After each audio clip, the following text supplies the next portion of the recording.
Baik, terima kasih saudara ahli. Saya mau bertanya kepada saudara ahli psikologi forensik mengenai apa yang tadi saudara ahli jelaskan tentang Milgram ya. Pertama-tama mengenai masalah kepatuhan seseorang untuk melakukan perbuatan jahat atau buruk tergantung sosok pemberi perintah, punya otoritas atau tidak. Dalam hal ini pemberi perintah berpangkat Irjen Pol, penerima perintah berpangkat Barada, sekitar 18 beda level kepangkatan mereka. Yang kedua, busana yang dipakai oleh pemberi perintah berpakaian polisi, baju dinas. Yang ketiga, perintah itu diberikan secara otoritatif di tempat kerjanya penerima perintah. Keempat, apakah berada di ruang sama? Mereka berada di ruangan yang sama dalam jarak yang cukup dekat.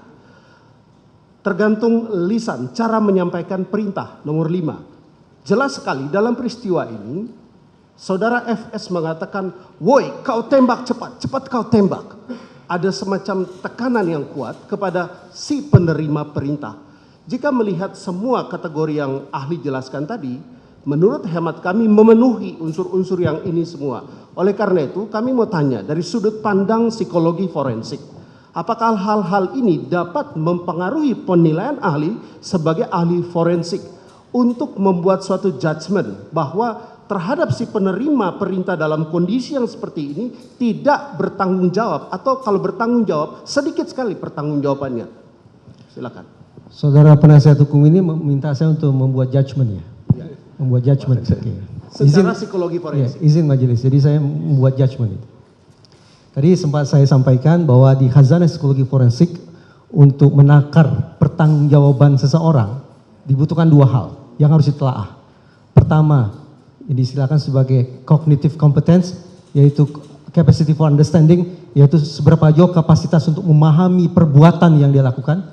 Dan yang kedua adalah volitional competence, berarti berbicara tentang kehendak yang bersangkutan untuk menampilkan perbuatan tersebut. Kedua hal ini harus terus-menerus digunakan untuk menjudge seseorang.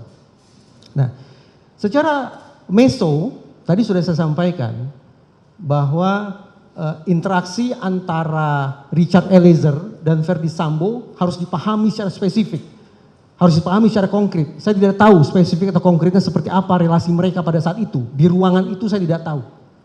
Tapi yang jelas saya sampaikan tadi beberapa temuan Milgram yang barangkali relevan untuk juga dicermati, dikaji dalam persidangan ini. Dan juga jangan lupakan dimensi makro, bahwa boleh jadi terhadap Richard Eliezer ini tekanan sebagaimana disebutkan oleh penasihat hukum tidak hanya datang dari Verdi Sambo. Tapi pada dasarnya Richard Eliezer ini sebagai individu yang dinaungi oleh sebuah kultur tertentu di kantornya. Kultur yang saya sebut tadi sebagai jiwa korsa. Apakah yang terjadi kemudian merupakan salah satu contoh jiwa korsa menyimpang, code of silence? Tentu saja saya tidak tahu. Tetapi paling tidak kalau kita hitung-hitungan di atas kertas, berbicara tentang probabilitas, tampaknya saya menjudge ini, Richard Eliezer punya cognitive competence. Artinya dia punya pemahaman tentang apa yang dia lakukan. Namun boleh jadi ada persoalan serius terkait dengan volitional competence, yaitu terkait dengan seberapa jauh sesungguhnya kehendak Richard Eliezer untuk melakukan perbuatan jahat tersebut. Hitung-hitungan. Sebagaimana tadi sempat saya sampaikan.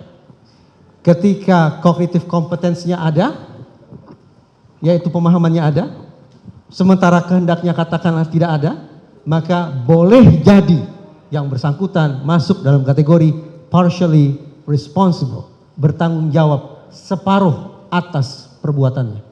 Karena toh